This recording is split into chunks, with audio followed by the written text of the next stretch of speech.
I'm going to move to this third question, and this is a little bit of a wild card question because we could get into some specifics here, and we can do a little bit of a roundtable here of what are and maybe we could even think maybe specifically of as we transition to an online format, what sort of technologies have you guys discovered or that you have used that have been effective?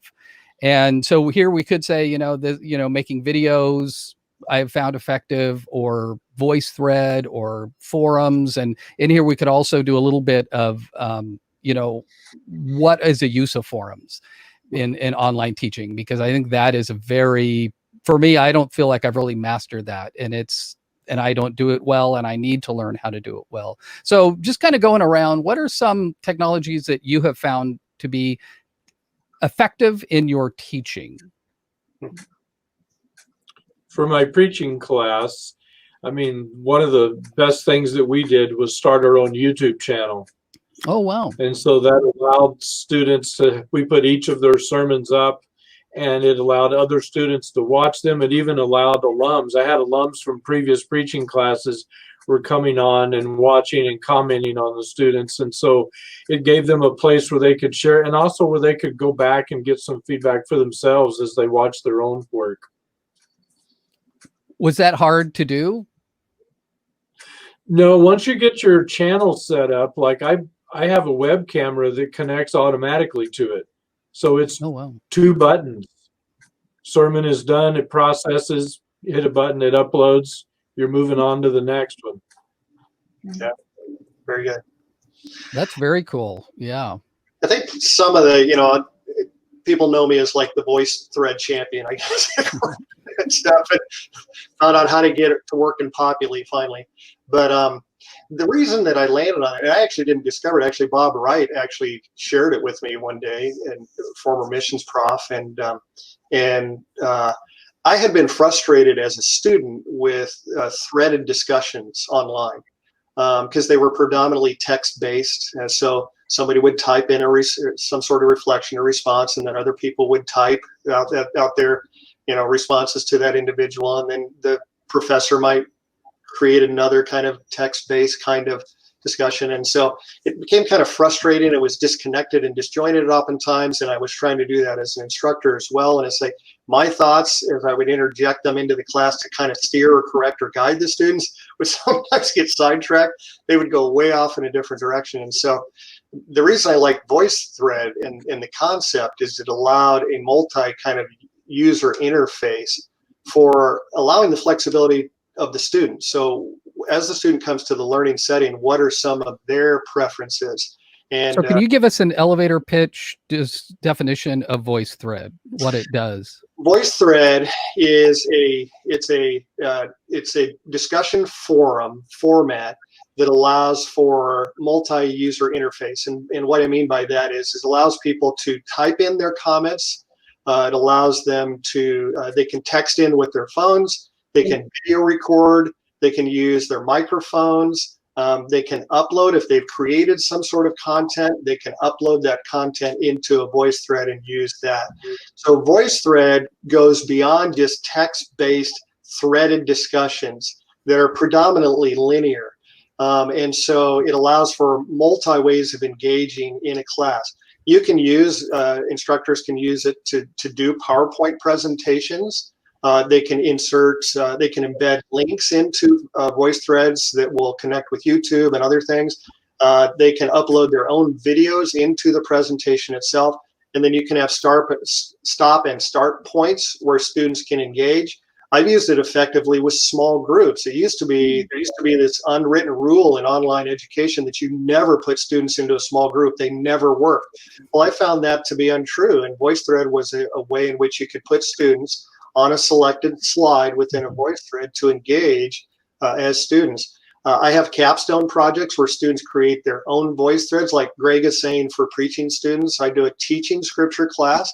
So students actually do video segments, edited video segments of a Sunday school class or a Bible study that they're teaching, and then they upload that into a VoiceThread. And then other students, I use peer evaluation on that for students to interact with those VoiceThreads that have been created and then I do some evaluation as well. So it's very user friendly, pretty easy to get going once you figure it out. And the engagement, hands down, usually at the end of the semester when I get evaluations back from students, students comment high. They give VoiceThread high marks for the way in which they're engaging online in particular. I know that's a lot of elevator pitch. Yeah. I'll add to that because VoiceThread was my go-to in the past month of as we finished up this semester. The thing that I like about VoiceThread, in addition to what Sam said, is it helped me, or it allows me to use those pedagogical strategies that I know that are effective really easily. So if I have 2 slides of information, but then I want students to discuss something, you can build that all in the same VoiceThread, and it really helps in keeping your content concise. And if it's me, a talking head of me for 5 minutes on this 2 slides of content, and then I'm going to break them into small groups, and there's a question for each of the different groups, and students will post their responses on those 3 or 4 slides. And then at the very end, I'll have a slide of, you're going to do an article review, so go find an article, and here's the instructions for the article. I can design a whole lesson in a VoiceThread, but it's not a 50-minute video of me talking. It's only 5 minutes of me talking, maybe at the beginning and then some instructions at the end, but it's student engagement all the way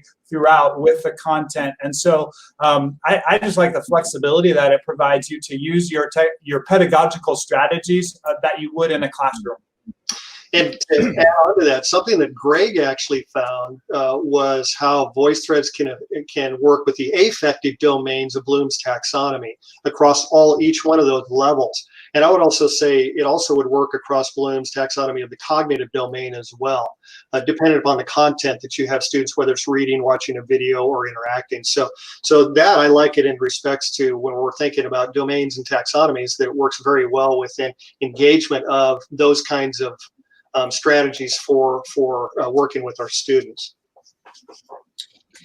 Vince, I think you put that tutorial on the course site, didn't you? Yeah.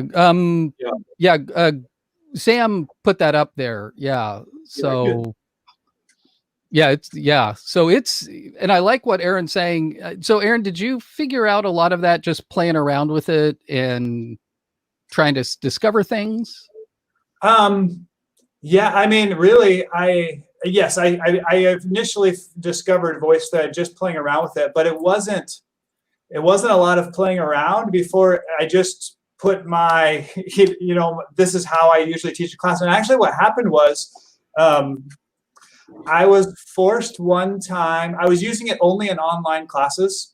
And then maybe it was a road trip for volleyball, and I knew that I was going to be gone on Friday, but I still wanted students to do something. And so I created, like out of necessity, we need to have class because where we are at the semester, we need to cover this. I can't miss this day, but I'm going to be gone. So, hey, why don't I make a VoiceThread? And it was like the light bulb went on because I could still do everything that I had planned for that 50-minute class on that Friday. Again, it was real simple. I had a little bit of direct instruction at the beginning. Mm-hmm. Then I had some questions that I wanted them to answer. And then I had an assignment, a task that they needed to have done for Monday. And I put it all in nice, concise. And the students came back on Monday and were like, that was awesome. Can we do that again?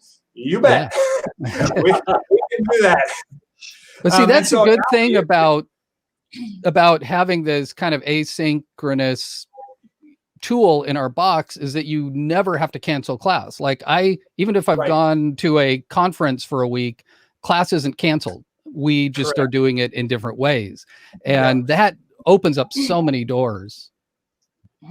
I'd say the asynchronicity of VoiceThread is also a huge advantage because it's not, again, it's not just a screencast of me talking through a PowerPoint. There is those built-in moments of student engagement. And going back to what Sam said, I wouldn't go more than 3 or 4 slides without putting a question. And maybe it's even a question that students don't have to respond to, but it's just a question.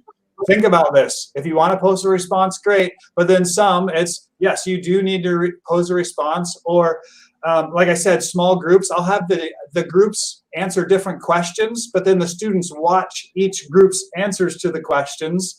so that they can cover more ground, but they are only responsible for doing one post.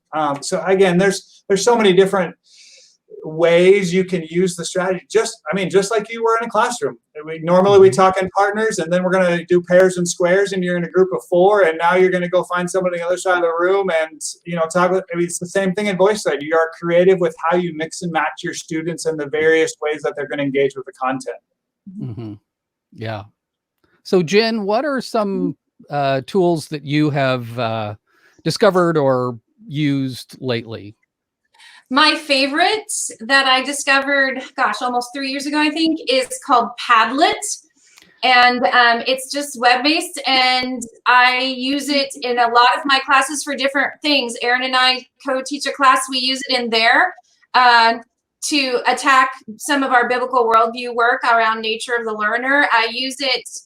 I love it because it's really flexible. So Padlet is basically an organizational template, and there's multiple templates to choose from, and you get to choose what you want it to look like and how you want to engage with it. What I like is I've used Padlet as my own brainstorming device because I can categorize as wanted, and I can just continuously add to my Padlet as I go. 2, I've used it in long distance lesson planning with teachers when I have an opportunity to co-teach with one of our students. We don't have time to meet up together and plan, so we'll open a Padlet and we can actually plan our lessons together. And we can put categories out of what is our priority, what is the objective, what's the outcome. What I like with students is this. Padlet is super flexible. It allows for text, pictures, videos. It'll play audio, like you can put an MP3 tune up there. Like it can do anything. It'll accept all kinds of media. So when students are asked to respond to something like, I'll say nature of the learner, which is we ask them 4 questions and each column represents a different question. The depth to which they go to find pictures and media that isn't text to express what they think and believe biblically about the nature of the learner is impressive. I've been blown away with the depth, and I think the true clarification, it helps them clarify to us what they think and believe because they can speak in some of their own language, which is through short gifs or pictures or things that don't always look like a written paper. One thing I really like about Padlet is I can assign groups. I can create a Padlet with maybe as many categories really as I want. I can assign this single Padlet to small groups. They each get a column and they can all work on it together. And I get the Padlet in the end with all of their responses. The cool thing is Padlet allows for you to have single person typer. So one person in a group is the recorder, or you click a button and everybody gets an attribute to what they've given you. So if I say everybody has to be logged on and everybody has to speak into your category, but quantity isn't the issue, quality is. I don't care if you put in once as long as it's quality thought. I'm not counting how many times you respond in a Padlet. I'm really looking at what you're adding to your group's thought process. Erin and I just say I encourage him. I cheer him on in the creation of rubrics is how our relationship works here. And so he created a Padlet rubric for us to even grade Padlets, which has been incredibly helpful.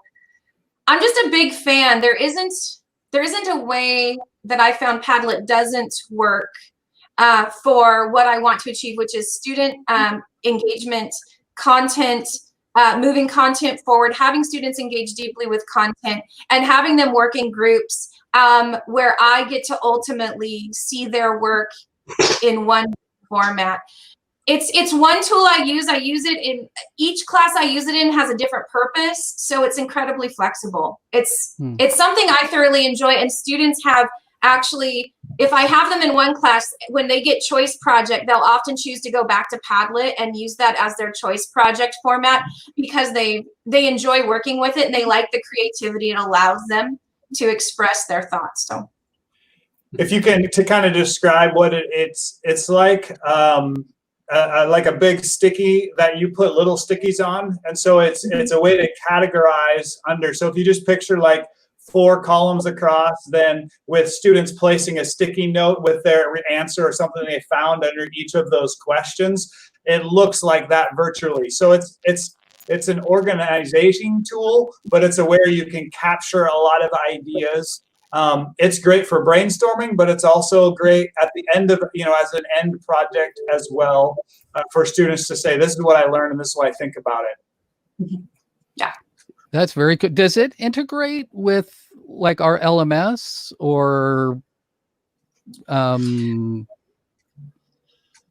ahead, Aaron. Well, No. it's what the result is students get a link. And so what we do is we create even a forum on Converge or Populate, and then they just post the link to the map that they've created, and then anybody can go access it. So again, even their peers can go. So if you want to do a evaluation of it, it'd be pretty easy to set it up.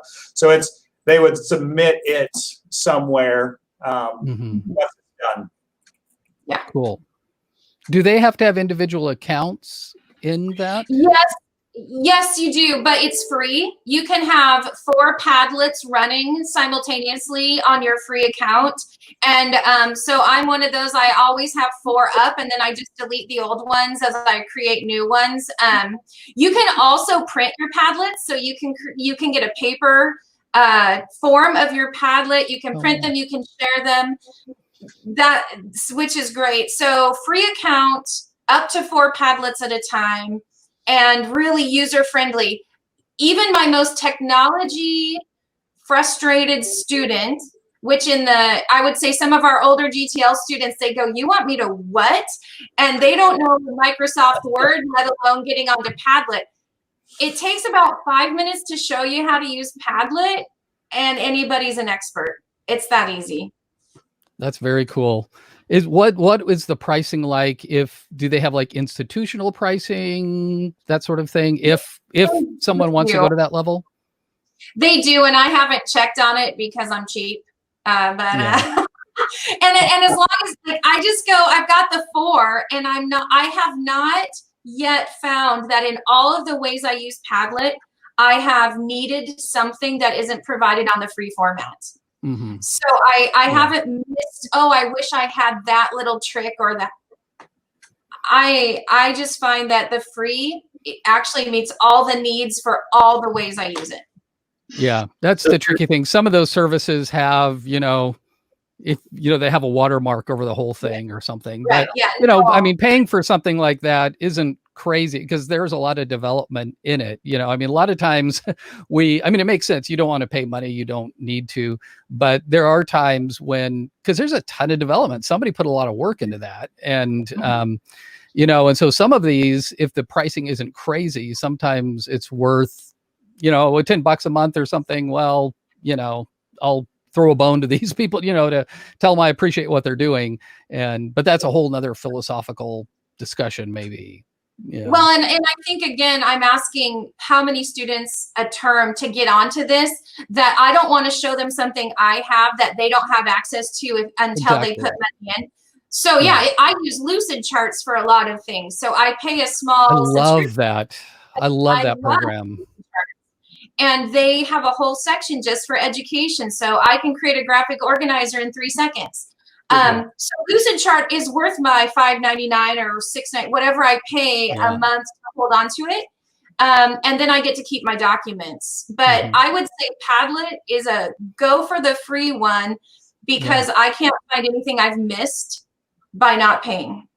Yeah, that's cool. That's very cool. Yes, because I've played around with that a little bit, but I'm definitely going to go back in and look at that a little deeper. One of the things that I've found is podcasting, and I don't know, and I've been sort of surprised how many of our students listen to podcasts. A lot of them do, and there are millions of them out there. And so, but the thing I like about podcasts is that it is an audio only version of whatever you're doing. Because especially this last semester, as students went off to their different places, I would put a video up, but they weren't able to access it because they had limited bandwidth and they just didn't have the ability to look at that video. And so what I did is I just took the audio out of the video and uploaded it to a podcast format. And I sent the link to them saying, hey, here's the audio of it. And no matter where they were, they did have enough of bandwidth to download the audio, which is a really tiny file, and they could listen to it on whatever podcatcher they had. And the nice thing also about podcasts, you can listen faster. So if, like a lot of podcasts, I listen to it twice the speed because we listen faster than people talk. And so like I've done this a lot where if it's an audiobook or something, I will listen as fast as I can because you can catch up with it really quick because people talk fast. And so it gives them the freedom of having a small file that they can download anywhere, and they can listen to it as they drive somewhere, and they can do it a lot faster than watching the video. And there are a couple of different things out there, like SoundCloud they have a free version. And of course, the ones that you pay for, I also use one called Simplecast, which does have a monthly fee to it. But the great thing about it is it gives you a little listening box that you can embed into the LMS. And so I used it. It's not working great in Populi, but it worked great in Converge, where you just copy the embedded code, you stick it right into the LMS, and there's a player there where you just press the button, you can listen to it. It gives you ability to listen faster, slower, all those sorts of things, and pause and rewind. And so in fact, on our Populi page, I put up like a video, and then underneath I put a link to just the audio version of it. And to me, I think this is something every time I put a video up, I'm going to put a podcast version of it. And this is just an accessibility thing, right? For students, we always need to be thinking of students who don't have the things that everybody has, make it more equitable for everybody. And this is why closed captions, make sure your closed captions are working on your YouTube, because, if there's a visual, if people aren't able to hear as well, they can just read the subtext or read it. And this is another kind of equity thing for students who don't have the technology of downloading a video, that they are going to be able to listen to it so they have the same access that everybody else has. So, yeah. And the beautiful thing about that is, students can get at it easily, simply, more than one time. And especially, I keep coming back to this, but it's the time and the place in the grander scheme of your semester. Especially the beginning of a topic or beginning of semester where maybe there's more direct instruction required, a podcast that students can come back to multiple times, but consume it when they have available time, because it's a little longer. Maybe it's a 20, 30, a whole hour, like a 50-minute class, because you just need that direct instruction at the beginning of something. Mm-hmm. That's a great way to do that simply, that students can access it without making it too intense. Yeah. Just driving around town, you could go through, like here's this instruction. It's a 20-minute thing, and you have a 10-minute drive. Well, you just put twice as fast. You are picking it up. And I think a lot of times in learning too, we need to repeat things. That's one of the biggest thing is repetition is the key to learning. Repetition is the key to learning. Repetition is the key to learning. Repetition is the key to learning, and so the more you hear it, the more it gets into our head. And sometimes maybe that's what we need to do. We don't have our computer in front of us, but it's like, I need to re-listen to that thing about Descartes and whatever. What was that again? Oh yeah. Okay. So, yeah. I'm going to, since this roundtable is to encourage faculty and give them, also pointing them towards resources and that sort of thing. A little bit of homework, Jen, I would actually encourage you to think about, I would connect with Padlet and maybe their support people and throw this term at them. Do they have an LTI? I can't tell you what LTI means. It's a technological term. But LTI is what they do is they work within LMSs. So for external links, the reason you want that, so for Padlet and even podcasting, I don't know if SoundCloud would do this, Kent, or not. Yeah. The idea is that faculty can go to one location in Populi, and then they can drop down menu, and then they'll have a selection of VoiceThread, of Padlet, of SoundCloud, or whatever, these third-party vendors. The reason that you want to do that is that students don't have to create their own accounts or anything like that. They have what's called roster synchronization. So all of the students in any given class will be able to sync to whatever that third-party vendor is through this LTI module, and they'll have direct access to it. All you need to do is just, you know, put in the URL or the link or whatever it might be.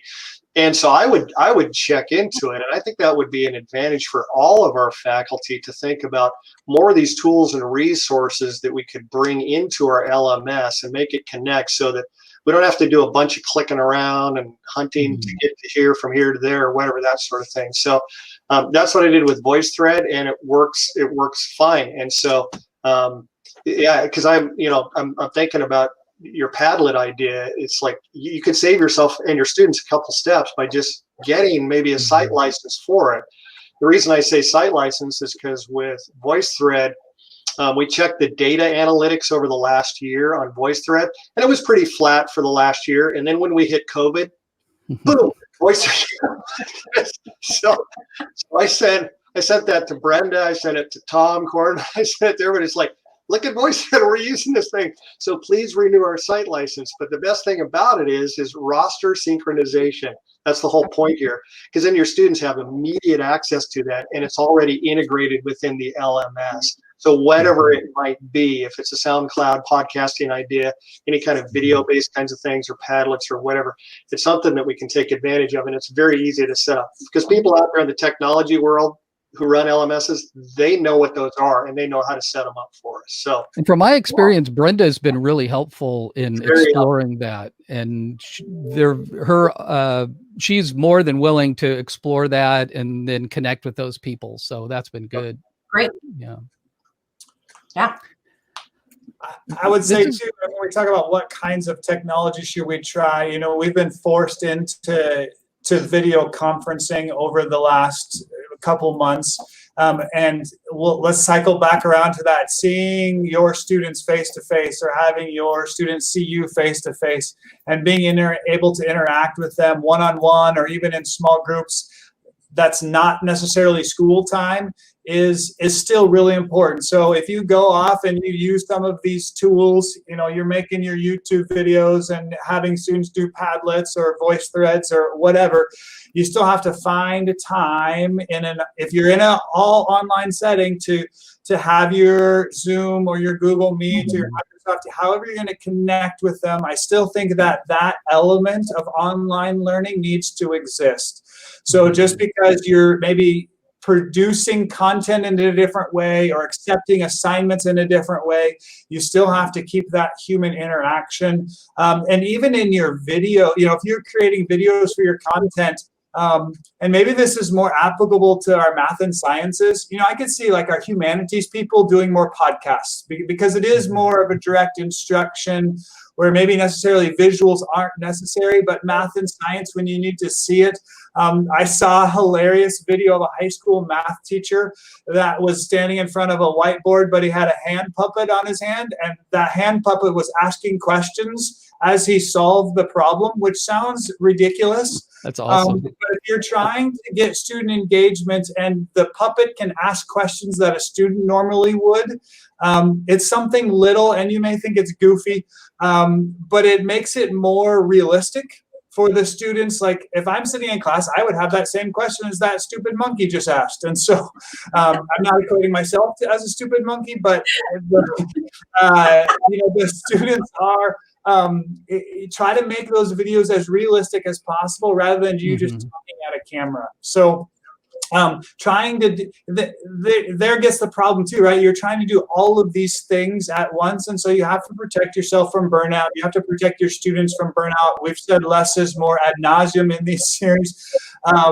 but dabble a little here, dabble a little here. Find a couple strategies or tools that you're really comfortable with, and then use those. You're not expected to use 12 different tools. Yeah. Use the ones that you're comfortable with, and then maybe expand. Try one new. That's how I learned VoiceThread. I said, this semester, I'm going to learn how to use VoiceThread. And I put it in like 3 different spots in one class. I'm like, okay. So the next semester, I expanded on it. Then I was off to try something else. I'm not going to master it all at once. And this format too, what we're using now, this streaming is, I think this is something I'm going to try to explore more, because the idea of using Zoom in in a class, to me, I just never really, my head never wrapped around that, because if we're going to have 40 people, all little boxes, so you can't even see everybody at once, to me, we're inviting people into an experience that all they're doing is sitting and passively watching it. And it just, to me, that just never made sense to do that. But this sort of experience, if you were streaming, I could actually record whatever lesson I'm going to work on and invite students to be in the audience, and they can participate through the chat and that sort of thing. And I put a link, a video up of a podcast with this guy named Alex Lindsay, and it's on the Populi thing. And Alex Lindsay is a guy who does live streaming for like the White House, and like he is the world's authority on how to do these kind of live streaming stuff. And there's this little like 5-minute section in his video there that is pretty amazing, where he talks about people who use live streaming, and it is incredibly intimate, where you are the person on the screen and you're teaching, but if you were able to invite students in through the discussion activities, that and you're reacting to those questions and they are participating. And I think there is a way of doing that that could be really helpful for our classes.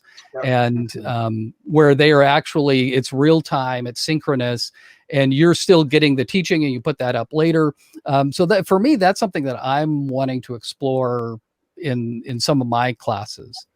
So, and I would say too, with the stream casting kind of idea, that if you're using a virtual classroom in a synchronous kind of setting, be that Zoom or, like we said, Teams, Microsoft Teams, or Google Class Hangouts, or whatever it might be, that you still approach that with a mindset of maximizing the engagement of the learner, instead of just doing the information dump truck. So, for example, one thing that I discovered in Zoom that I implemented right away in my classes was I didn't want just passive, little boxes sitting there in my Zoom meeting. So I used the polling feature. So that's one way that you can get students to collaborate here. What I think was an underused tool within Zoom was the breakout rooms. So I used the breakout rooms, and I put students into all kinds of small groups. And so, okay, I'm going to divide you into 5 groups. You're going to go into these rooms. You're going to discuss, and when you come back, then I could call on individual groups and people within that group. I could actually go and set in those groups if I wanted. And so the breakout room feature was, so it can be a combination of sharing your desktop or your screen. It can be a combination of polling features. It can be a combination of breakout rooms, et cetera, et cetera. But just the monotone, like just talking head with 39 passive, boxes setting there. I saw one student actually, videotaped himself on his camera and stuck his video of himself in front of the camera, so the professor would know that I'm in attendance, but the student wasn't even there. He just said it. Taking notes, yeah. So I was there. Okay, that's pretty brilliant. That's what I would do if I were a student. So, but the whole goal is that you're bringing a little bit more variety into those synchronous settings, rather than just a talking head dumping information. Yeah, that's good. Jen and I found the same thing, Sam, with Zoom, in that we, in our co-taught class, we would do the breakout rooms, and then the 2 of us would be able to move throughout the groups. And so we had a class of 40 people maybe, and so 10 groups of 4, and then Jen and I would zip in and out of each of the groups and check in small, but it made the 50 minutes go by fast.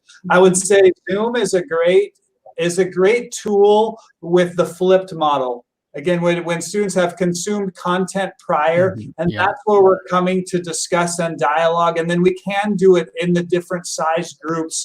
Or, I can give 5 minutes of instruction to everybody at the beginning, and then we go off and do some things. And so it's, I guess, to echo Sam, it's not necessarily the best for delivering content, but it's a great way to interact and create those engagement experiences. We even, I would create a forum on Converge where students would post questions about the content first, and then I would come to the Zoom with the questions already, and then that's how they would either discuss amongst themselves what some of the answers to the questions, or I would just address those because, again, they've already digested the content or struggled with the content, and I knew where to take it in the class. And so that was super effective. One of the things we haven't talked about is just even the quality of our forum posts or the questions that we're asking. If we Wow. want students to engage with just a normal post, I mean, that's a huge portion of online learning. It's low tech intensive, and it's a way to create engagement. Mhm. Yeah, that's I have a couple of ideas that I use for forums. Yeah. So when I think about if there's a lot of material to cover, but I'm not concerned about the depth of it, I'll use jigsaw teaching, in which I'll break the class up into groups, and each individual within the group is assigned to teach their group a part of that large portion of material.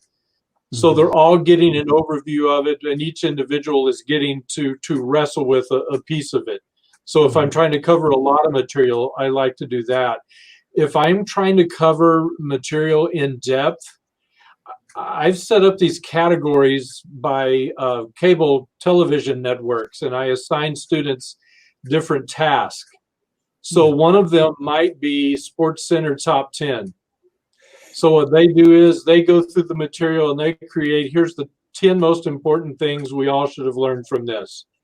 And then someone else is the representative from the DIY network. And so they talk about, here's how we can practically use this. Here's the nuts and bolts of it. And then someone else is going to be like the movie critic, like the old Siskel and Ebert. And so they have to give us 3 ups and 2 downs about the material. Really what I'm doing is I'm hiding Bloom's taxonomy behind cable network labels to ensure that we're dealing with the material at several different levels. Yeah, great idea. That's awesome. That's really, yes. These are great ideas. Yes. And probably that the question about forum posts, that might be a good resource to put down there. Because I think sort of our big picture was to do the broad discussion. And then in the resources at the bottom, Aaron just sent me a good article about videos, and put that down in the resources. And hopefully as we make this live to everybody else, that they can give us some ideas of things that they would like to see deeper, maybe tutorials on or something like that. And then maybe even invite other people into discussions on how to do some of those specifically, maybe. I would also encourage people to, I don't know if we talked about this yet to any length, but if you're making videos and you're gonna make quality videos for your students, there's nothing worse than, this kind of thing. Okay, students, we're gonna, and like recently, I was really frustrated with something that I was doing because I wanted a quality video, but Zoom, the limitations in Zoom for sharing the desktop were just, it wasn't matching it. So I had to go and find another program to make sure that the desktop sharing, that the quality of it came out, because the Zoom, when I actually edited it all down and rendered it into the final video, it was like I was like, what? I can't even tell what the words say on my screen. So sometimes, I tell students oftentimes in class, especially when we're teaching the Bible, that usually it's going to cost you 2 things. It's going to cost you time, and it's going to probably cost you money. Yeah. So if you're going to be creative, it's going to cost you time.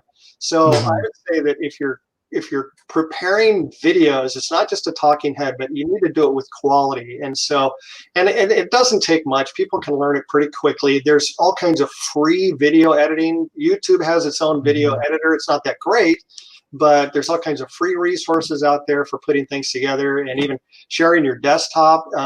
Zoom may or may not edit for you. The PowerPoints it's like you can't even just read a small text. You won't be able to read it. And so you may have to just think creatively about using some other kinds of ways to make quality. But the whole point there is make quality videos, please, because your students will turn them off. Yeah, and I put some resources down. I made a list. Like, one of the things is lav mic. You can get this for and this is because really for most of us, your phone, if you have a phone made in the last couple of years, it is incredible camera, and that's probably all you'll ever need. And so these little lav mics are, because really the most important thing is the sound. in your videos. And so the good thing about these is it gets really close, and it is like 20, 30 bucks on Amazon, not too bad. Plugs right into your phone. And so this is a really good quality. Yeah. And so, you know, good sound and lighting. Like I just went to Target and bought a couple, you know, $20 lamps, and just, you stick them in the right place and you're good to go. And, you know, you don't have to go spend $1 million on stuff, but, you know, just those basics. Or Aaron says as he puts the light on himself. My blinds, just my lighting here in my office. The sun is the best light there is. Yeah, it really is. It's free. And Nice. yeah, that's good. Yeah. So I think this is hopefully expanded and will give us a launching point. And in the resources, like I put some stuff down about, you know, if you just want to look at other cameras or other lighting stuff, because there are other ways to go that kind of help you in the future if you want to get into, you know, more complex type situations, which are fun to do. And well, for some people they're fun. It's a nightmare thinking about that stuff. But yeah, so I think this was good, and this will be a launching point. So thank you guys for participating, and we will just keep the conversations going. Yeah, cool.